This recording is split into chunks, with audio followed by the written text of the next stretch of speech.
Good afternoon, everyone. I believe we've just made it into the afternoon. I hope everyone is having an excellent Friday. And thank you so much for joining me today to go over an introduction to the Seed Enterprise Investment Scheme. Now, I am going to be, let me adjust this camera somewhat. I am going to be talking about investing in startups, which are risky investments. So please be aware of this risk warning. We have the full risk warning on our website too, if you ever go visit it. So please just take a minute before we start to look at it, because as I said, startups are risky investments, and much of this talk is going to refer to investing in them. But again, as I said, thank you everyone for joining. I am making a recording of this. So if you miss something, that's no problem. In fact, let me just double check and make sure that the recording is going on. Yes, okay, good. We are recording this, so please, if you have anything you want to look up again later, we'll share the recording. Happy to share the slides too, in case there's something you want to review or just have on hand. And of course, I'm happy to take questions. So there is a Q&A button that you can use there. Feel free to go ahead and submit any questions. I'll try to answer them as they come up, if I think it's relevant to the point that I'm on. And then, yeah, I'll also just share my email at the end of it. But again, let's get stuck into it, because I know people take up time on their Friday to learn about these topics and want to use that time effectively. So just starting with SEIS, Seed Enterprise Investing Scheme. This is an introduction to it. Important to know that tax reliefs can change, as do taxes change, but I'm giving this as up to date as I can, but obviously it's important to be aware that things can change. Now, the Seed Enterprise Investment, just to give you a top level view of it, was introduced by HMRC. It is obviously an official scheme of theirs, and it's there to promote equity investment into early stage companies. There, as I mentioned, let me move my head out the way of the statistic. There is obviously a lot of there's risk involved, and they wanted to help offset some of that risk, to give tax relief to investors. Now, they didn't do this out of the goodness of their heart. They do it because these startups contribute meaningfully to the economy. They create jobs, they create further tax revenue, and they've done multiple reviews of the scheme and seen that, you know, it's excellent for job creation and for generating tax down the line, and has generally been supported by both governments throughout its life, and it has the support of Labour government, and the shadow government has spoken, at least when Labour used to be the shadow government, has spoken well of it. So we don't expect it to go anywhere. And there's been a lot of money to go through it over time.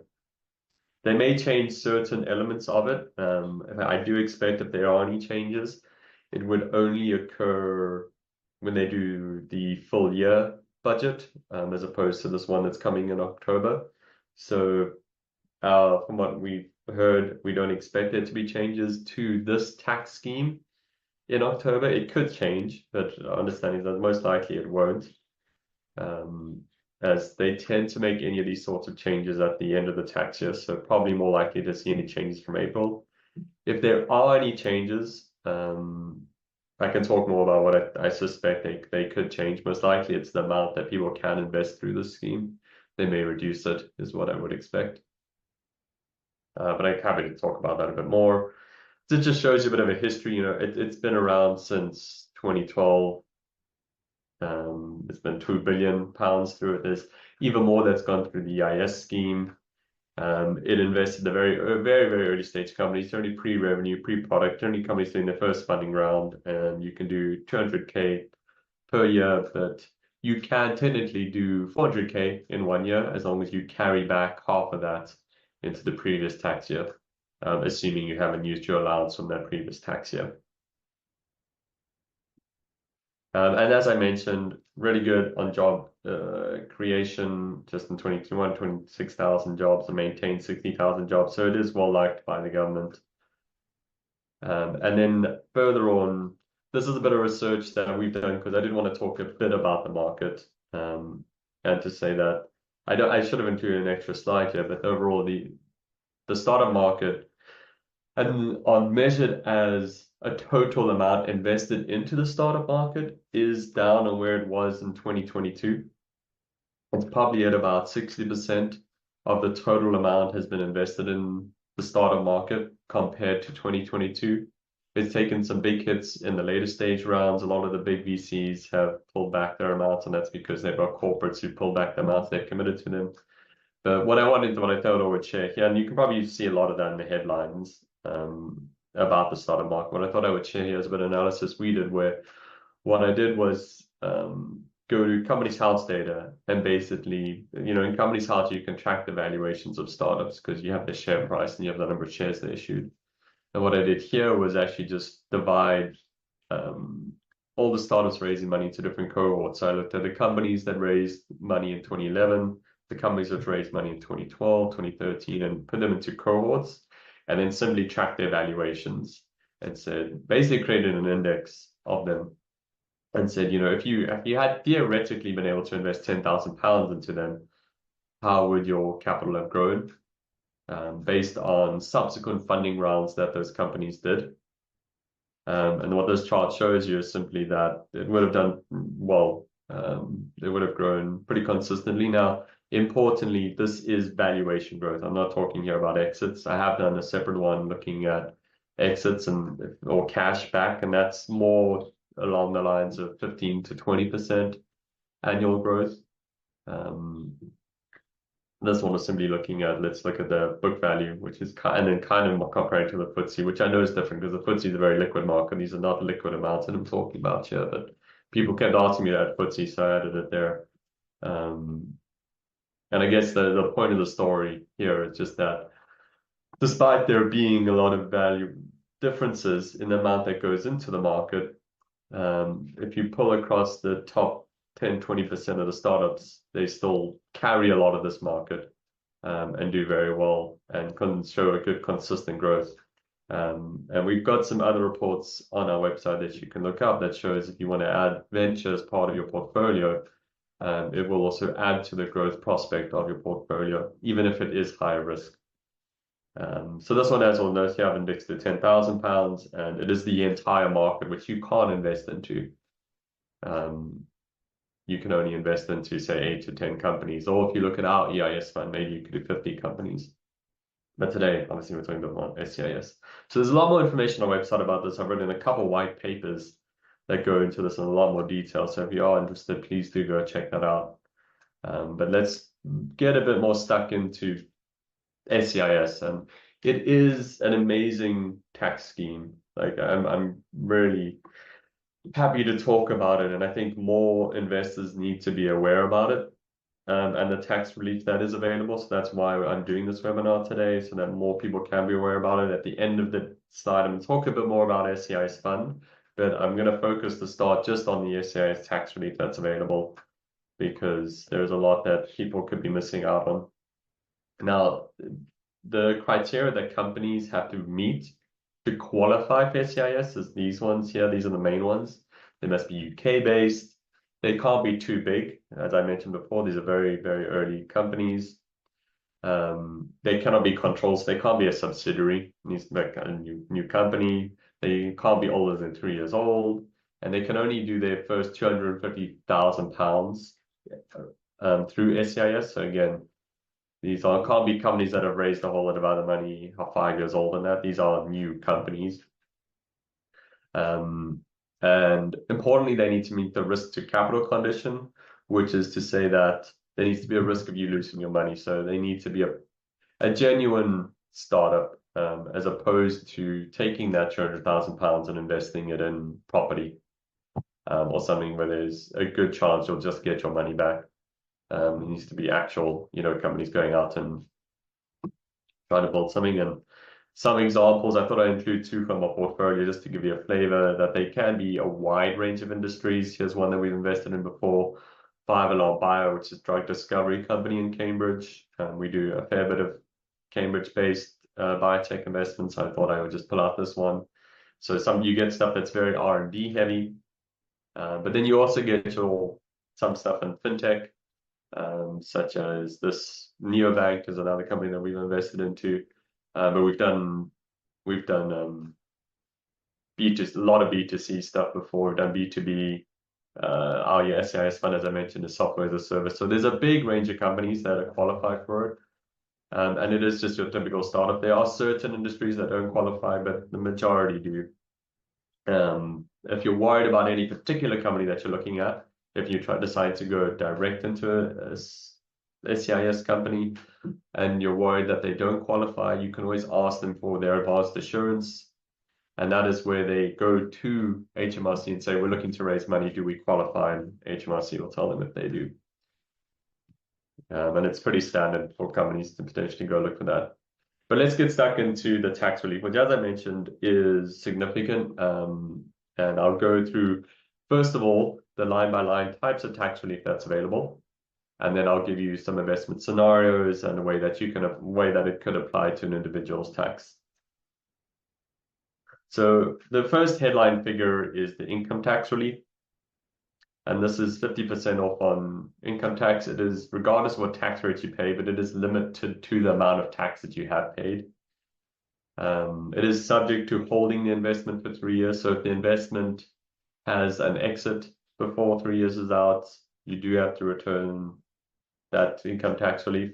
So, I mean, look, if these companies are qualified for SEIS, it's very unlikely they will get an exit within 3 years. And that's part of the risk warning that we have, is that your money is going to be tied up with these companies, ideally for at least 3 years, so that this will still be valid. And importantly, you can carry it, so you can apply it to the tax year that the shares are issued in, or you can carry it back to the previous tax year, which, as I mentioned earlier, allows you to invest. There's a limit of 200,000 per tax year, so you can, in theory, invest 400,000. And you just carry back 200,000 to the previous tax year. This is assuming you have that much income tax relief to go after. So the example here is if you invest 100,000 into an SEIS fund or a individual deal, you can get tax relief of 50%. So you go back and you claim £50,000 off, and the net cost of your investment is £50,000. So that upfront is a really excellent tax relief on its own. That does obviously offset the risk that you're taking in taking these very early stage deals. But it's not limited to that.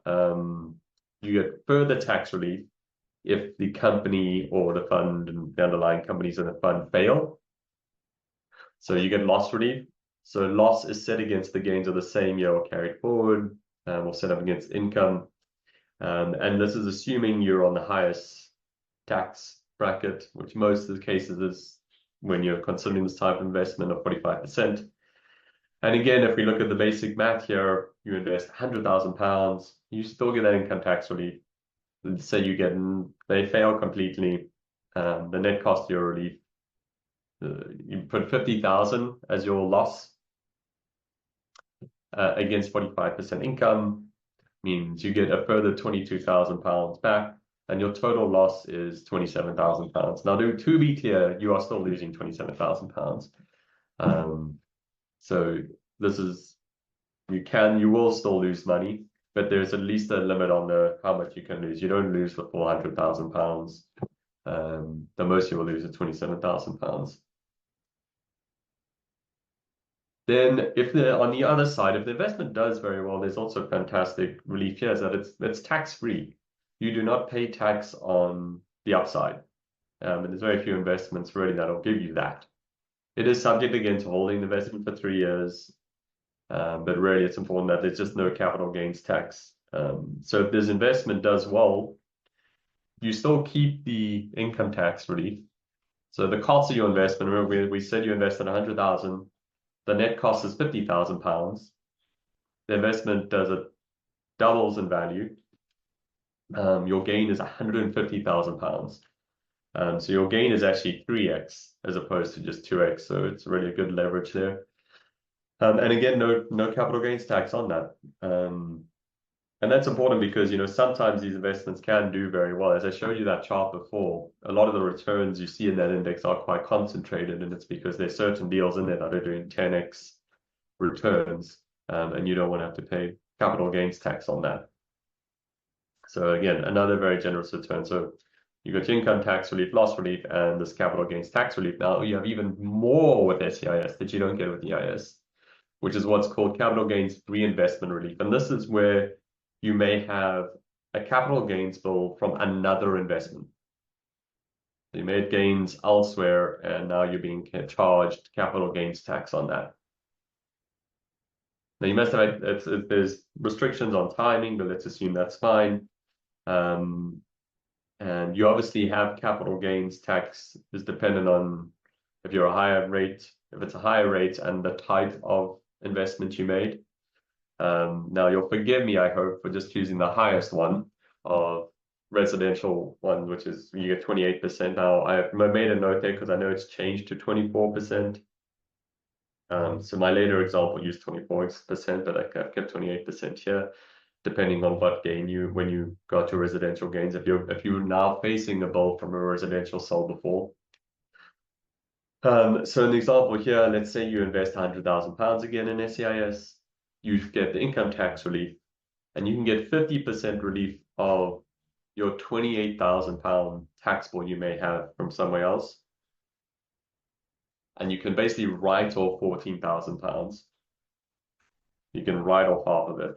So the net cost of your investment in this situation is only £36,000, which you can still get further loss relief on if the companies fail. And again, I'll show you a combined scenario with investment as well. Obviously, your returns are very good. Now, there's one final tax relief to talk about, which is inheritance tax, which is simply to say you don't pay inheritance tax as long as you've held them for 2 years. They don't come back and ask for the income tax relief or the capital gains. However, it is worth noting that any recipient, so who you pass it on to, may have to pay, they basically don't get the capital gains tax relief. So if you pass it on and the investment does very well, they will have to pay capital gains tax on that. But, you know, as a simple example, yeah, the total tax relief you could get exceeds the value of the investment. I don't think it would actually go to 40,000. You would basically get you basically just don't pay inheritance tax. So this is really a theoretical figure, but it's just fun to do. You get the income tax relief, you get the capital gains reinvestment relief, and then you don't pay inheritance tax. So in theory, your total tax relief exceeds the value of the investment. Of course, in this very awful situation, you have passed away, but it's here to show you what is available. Now let's consider that in a combination where if the investment's done well or not well and everything.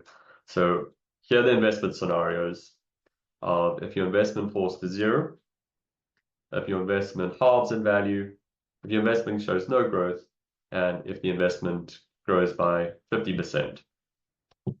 Starting with it falling to zero, so we saw the first column there. If you invest £100,000, you're going to get £50,000 back, so the net cost is £50,000. You get nothing back because it fails.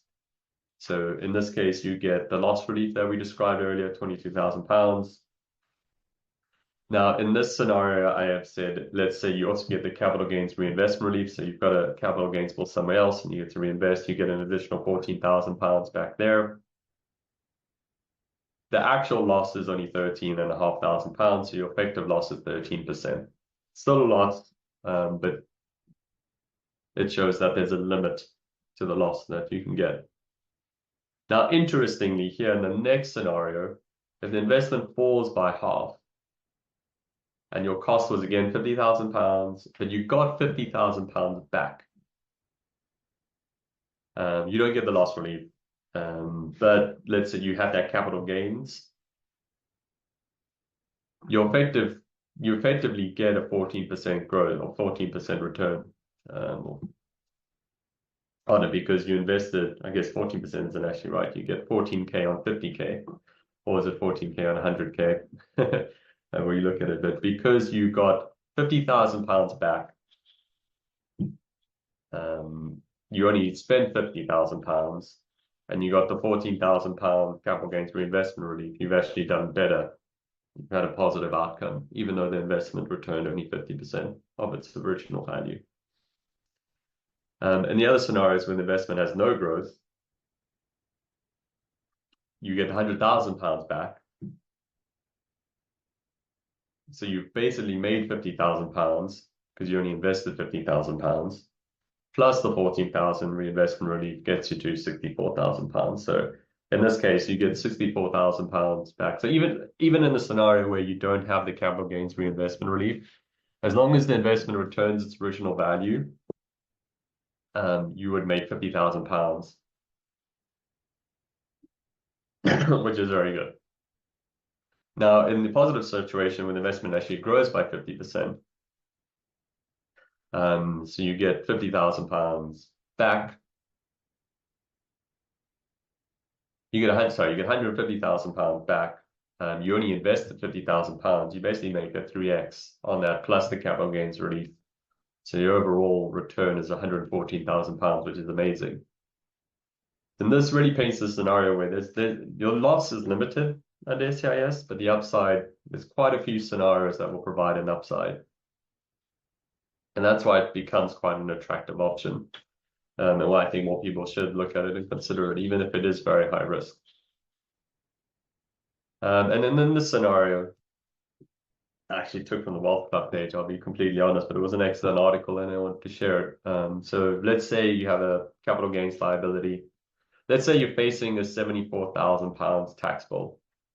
You got £50,000 in income tax. You have a capital gains liability from another investment you made of £24,000. So that investment made £100,000. So you got charged 24%. You got £24,000 to pay. You invest 100K in SEIS.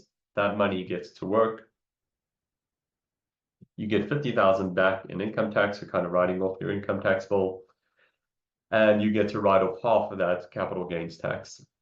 So you kind of get £62,000 back in tax. And you get that money to work, which, as we mentioned, if it actually returns, if it does well or mediumly well, you still do quite well. Now, in terms now, let's say you think this is great, you're interested. What are your options for investing in SEIS? So first of all, you can do direct investments. So you can invest in a single company that offers SEIS in their round. This is what angels do.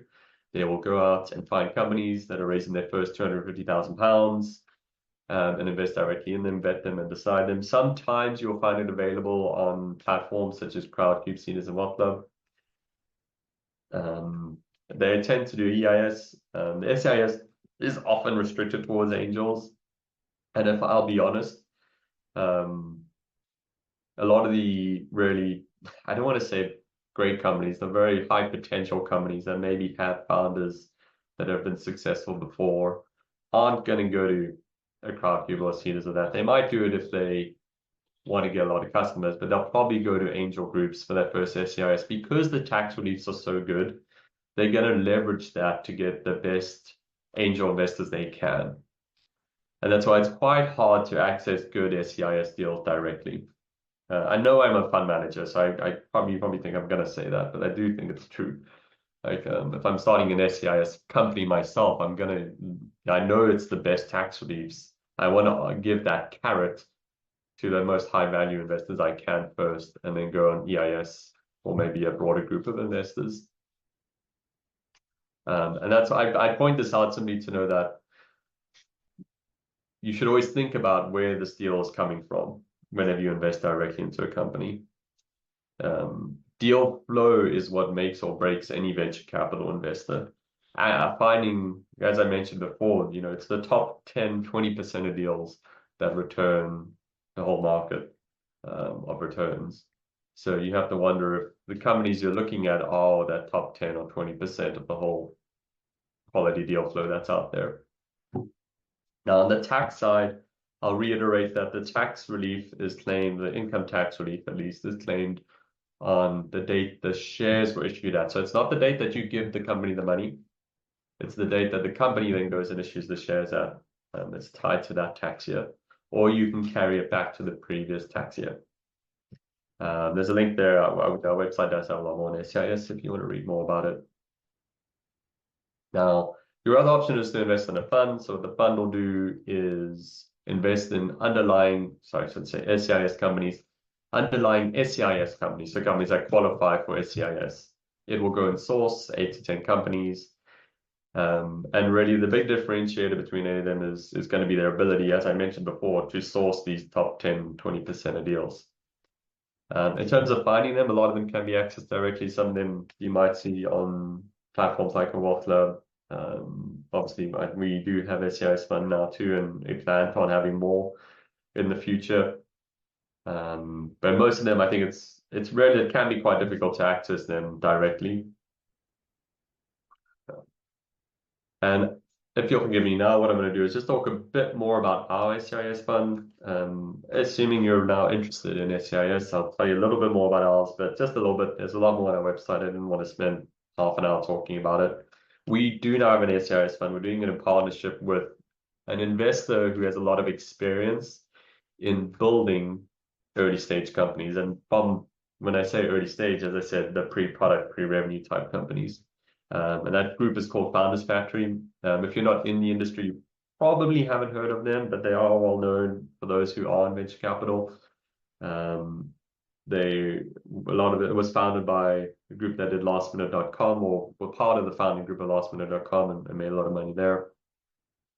And what they do is run a lot of programs where they get very promising entrepreneurs with early stage ideas, help them form their company, take them through an intensive program with a lot of you should check the video where the team from Founders Factory actually talks about it. That's on our website. But they get experts to come and help them build their company, in particular helping them do a lot of the marketing and the structure and operations. And these are people who aren't just quote unquote, not on hands-on experts. They're people who've done it before, who are actively building their own companies, who sit with them and help them build theirs too. And Founders Factory is successful at it. Their overall return, well, as they call it, the MOIC, the money on invested capital, is around 2.4. I thought I would pull out one example here of a company they've invested into called Flourish in the past that did a 26x exit. So that was cash returned. So they invested, 100K into that company. They got 26 million back. That's basically what happened. Was acquired by Canva. With my head out the way, that's ruining this, but there is more information on the website on that. So they've got a good track record. There's more than just that company. I just wanted to pull that one out because it was a B2B software as a service company, which is the target of this fund, is working with B2B software as a service companies. It doesn't exclusively do AI companies, but having said that, almost all these companies are going to include an element of AI, and it's just the fact that it's permeating throughout the sector, and you're going to get a ton of new software companies coming up that leverage AI to make the companies more efficient, but also do things that they couldn't do before and offer new services. And the B2B software service market is that kind of market that doesn't require, a factory or something like that kind of investment, yet you do get this very exponential growth that the companies can have. But again, the caveat is always that they may fail too, but you have the loss relief there for it. So this fund has limited size. We're only raising it for August. As a first come, first serve, it's already got a good chunk of the amount already committed. Importantly, for those looking for SEIS tax relief, they're looking to deploy all the money this tax year. So if you are currently facing a capital gains bill, you can look at investing in this, and the idea is that we'll try to get it deployed before April next year. Importantly, that also means that if the Labour government does decide to make any changes, as I mentioned, I think it's likely a lot of those changes will come through in April next year. It will be deployed before then, and you can still utilize this tax scheme as it is. It's going to do 8 investments, but it's 8 very intensive investments, as I said, very hands-on with each of these companies, which I think you need to be at the SEIS stage. You don't want to kind of just give them the money and let them go off and do their own thing. They do need a lot of guidance on that. It has a large target return. All the funds do. They are targeting each one of these companies. They're looking at them to be a 10 or 20x. They don't invest in the company unless it has the potential to be a 20x. Now, you probably expect about half of them still to fail. But if the other half make that 20x, you will get there. And that is really the theory behind all venture capital investing, that half your investments will probably fail. And you can still claim loss relief on each one of those underlying companies that fails, and you don't pay capital gains on the ones that succeed. So there will always be loss relief available. On our timing, I think the main thing just to take around here is number one, looking to close at end of August, looking to invest everything before the new tax year. So again, you have a tax bill, even from previous year, you can look at, because of that carryback function of SEIS, you can invest now, get it deployed now, apply to this tax year, or carry it back. And of course, because it's on our website, this is just a look of what a bit of our dashboard. There's even more than this on the dashboard. To invest in this fund, you simply go to our website, read the investment memorandum. The guys did a fantastic job on it. It describes the fund really well. It has all the detail that you need there. We've got a video of my chat with Henry Lane Fox, who's from Founders Factory, talking about the fund on the website. And you can create the application on the website. It's very straightforward. You do have to obviously complete verifications on yourself in terms of being a high net worth or a retail, what type of investor you are as required by the FCA. So we can make sure the risk level is appropriate. But once you do that, actually creating the investment is very straightforward. And once it's created, and let's say it all goes through and the investment starts to deploy, you will be able to track the full deployment of the funds via your dashboard. You will get all your EIS certificates via the dashboard. We provide a spreadsheet summary of the investments. It is all automated and easy enough to track and complete. And if you have an advisor, advisors can see their underlying clients' dashboards. You can give access to your IFA. If you happen to be an IFA and you want to invest in part of the advisor, get in touch, but we basically set this up for you so you can see your client's dashboard. And that is about it. I know we covered quite a lot, but as I said, we do have a recording of this. I do hope you found it informative, insightful. I wanted to cover really those high level points on each of the tax reliefs that are available, but also there's more detail to it that you should check into. If you have a tax advisor, you feel free to chat to them about it. As I said, I do genuinely believe it's a fantastic scheme. I generally, the UK, as much as people are sometimes down on the economy, has the third big, after US, and then funny enough, Israel is the third biggest startup economy. It's far ahead of the rest of Europe. There are plenty good investments to be made that I think more people should be participating in it. And the SEIS scheme is just a great way to do that because of all the tax relief that comes with it and limits the risk. Now, of course, I think you should know that there are a lot of risks involved, and you should also know that your money is going to be illiquid and tied up in these investments. But assuming you have a balanced portfolio elsewhere, it makes a lot of sense to add this to your portfolio to balance the potential growth, and the risk. And we have another article from Hardman that talks all about the efficiency frontier and maximizing risk return that you can look into, or feel free to reach out. So this is my email, graham@syndicateroom.com. If any of you have met Tom, he's very friendly. He's available to chat to. Just checking if we do have any specific questions from this webinar from the attendees today. But I don't see any, which I'm hoping means I was very clear and not that I was very obtuse and no one's really been following. But again, thank you so much, everyone, for joining today. Hopefully we can do another one of these before at least our other fund falls out. Normally I do an EIS one. Actually, my EIS one is in a couple of weeks, so you want to know a bit more about EIS, that's available. We'll try to do another one of these where we had a good amount of people show up, and I had even more people sign up, so we have a lot of people to follow up with. And hope everyone has a great Friday and enjoy the rest of your weekend.